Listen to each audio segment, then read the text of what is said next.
Hello दोस्तों, मेरे YouTube channel में आप सभी का तहे दिल से स्वागत है।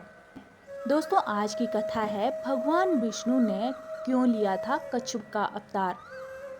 भगवान विष्णु जो इस सृष्टि के पालनहार माने जाते हैं, समय समय पर अवतार लेकर संसार का कल्याण और रक्षा करते हैं। उनके कई अवतार हुए, जिसमें से आज हम भगवान विष्णु के कूर्म अवतार के बारे में बात करने जा रहे हैं। भगवान विष्णु के कूर्म अवतार को कच्छप अवतार भी कहा जाता है। ये विश्व कल्याण के लिए लिया गया उनका दूसरा अवतार था।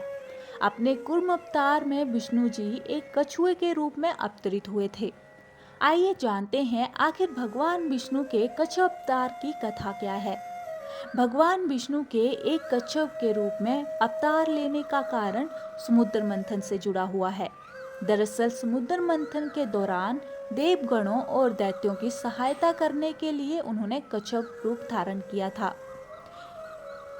एक समय की बात है जब देवताओं को अपनी शक्ति का खूब अभिमान हो चला था और इस अभिमान में डूबे हुए देवों ने ऋषि दुर्वासा का अपमान किया।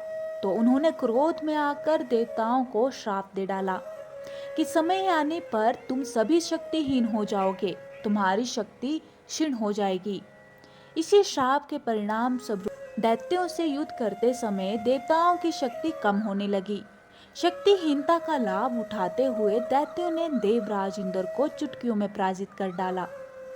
इस तरह अब सभी दैत्य दानवों का तीनों लोकों पर राज हो गया। शक्तिहीन हुए सभी देव भय की अवस्था में भगवान विष्णु जी के पास पहुंचे और उनसे उपाय पूछा। भगवान विष्णु ने समुद्र मंथन का उपाय सुझाया। अभी अभी सतयुग की शुरुआत हुई थी। पृथ्वी को प्रलय झेले हुए कुछ ही समय बीता था और सभी बहुमूल्य रत्न प्रलय के कारण समुद्र में गिर गए थे। ऐसे में समुद्र मंथन का विष्णु जी का सुझाव सबसे सही था। कच्छप अवतार की कथा का आरंभ भी यहीं से होता है। समुद्र मंथन का कार्य करना अकेले देवताओं के बस में नहीं था, इसलिए दैत्यों को साथ में लाना एक मजबूरी थी।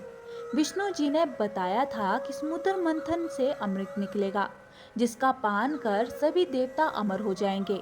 इस तरह वे फिर से शक्तिशाली हो जाएंगे और पुरानी अवस्था में लौट आएंगे। समुद्र मंथन का कार्य आरंभ हुआ, जिसके लिए विशाल मदारी की आवश्यकता थी, जिससे समुद्र को मथा जा सके।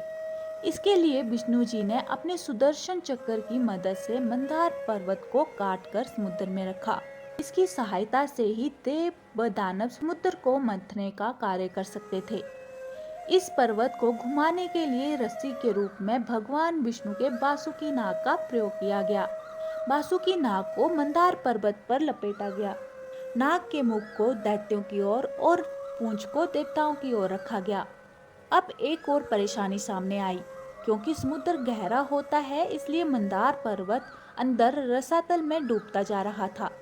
मंदार पर्वत के डूबने से समुद्र मंथन का कार्य पूर्ण होना असंभव था। ये दृश्य देखकर भगवान विष्णु ने एक बार फिर सहायता की और अपना द्वितीय रूप कूर्म अवतार लिया।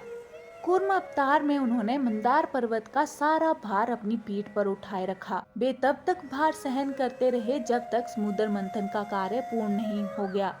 विष्णु भगवान के कच्छप अवतार के कारण ही समुद्र मंथन का कार्य संपन्न हो पाया। देवताओं को अमृत मिल पाया और 14 रत्नों की भी प्राप्ति हुई। कूर्म का अर्थ होता है ऐसा जीव जिसकी पीठ पर ठोस ढाल हो, इसलिए कछुए को कूर्म कहा जाता है और भगवान विष्णु द्वारा लिए गए अवतार को भी कूर्म कहते हैं। भगवान विष्णु ने कूर्म अवतार सतयुग में समुद्र मंथन के दौरान लिया था। ये संसार के कल्याण के लिए ही लिया गया था।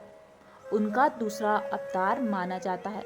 ये संसार के कल्याण के लिए लिया गया उनका दूसरा अवतार माना जाता है। तो दोस्तों, ये थी भगवान विष्णु के कच्छप अवतार की कथा।